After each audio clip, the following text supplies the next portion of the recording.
So, today I'm going to give you an economic analysis of why capital incomes are taxed at a lower rate than the other incomes. If you have ever wondered while studying taxation or think about how unfair taxation is in the capitalist regime, yes, it is quite unfair. And I'll tell you why and what is the reason behind it. To understand the reason behind it, we have to first go back to our 11th standard and look at the elasticity of price and quantity supplied. Now, if you help me understand this graph first, it's a very reminiscent graph. I have spent a lot of time understanding this.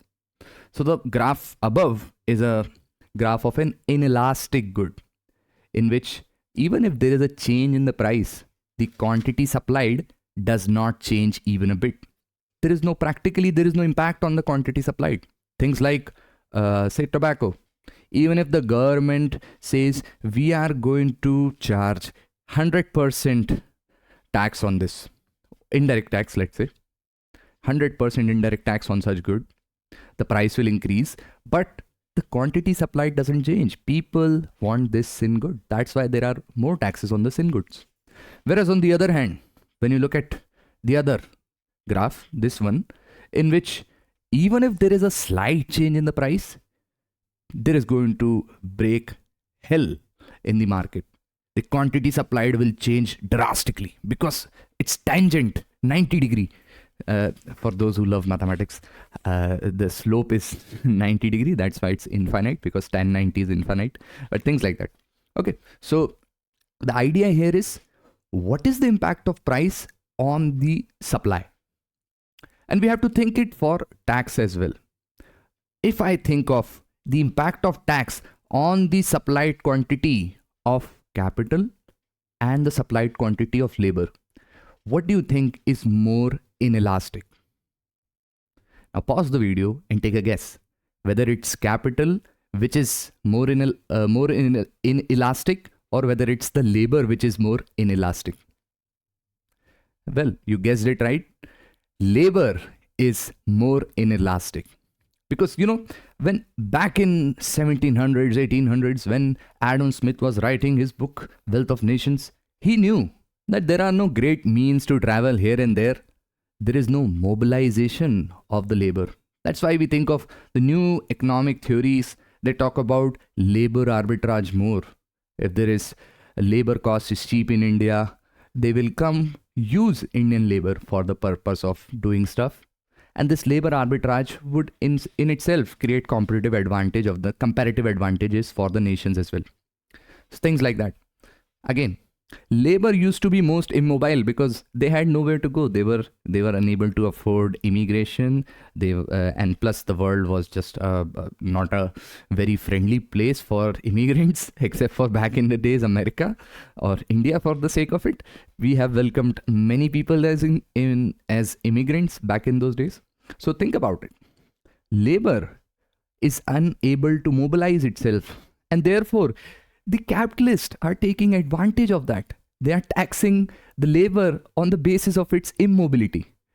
Even if we tax at 50%, half of the Indian employees and the labor class doesn't mean just for the sake of saying that it is going to be wagers, but it would also include salaried people, because I am talking about labor which does not employ capital to earn income. That is how I'm differentiating it.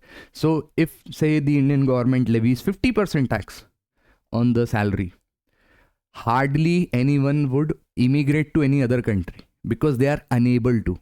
But what will happen? There will be a lot of non-compliance.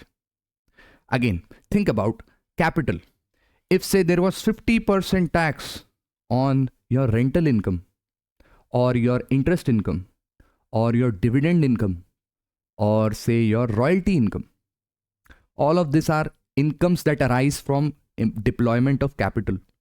In royalty, you have deployed capital in research, development, registered a patent, technology, something like that. For interest income, you have deployed funds in a bond, debenture, underlying asset. For dividend, you have invested in a share company, things like that. For rental, you have invested in real estate, things like that. So once you have deployed capital, You are earning returns from that capital. But capital is very mobile.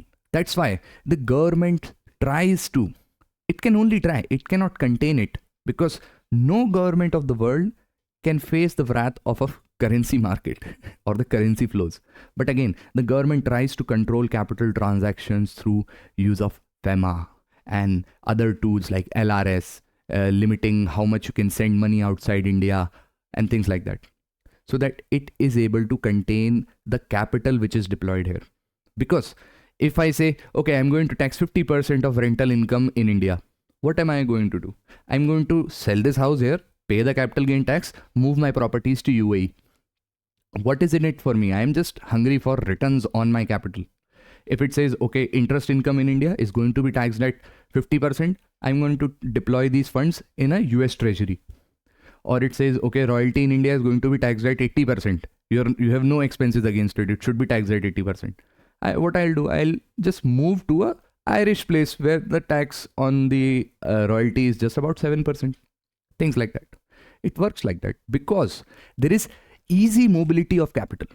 And look at the beauty of capitalism. It is really capitalism because it favors the capital.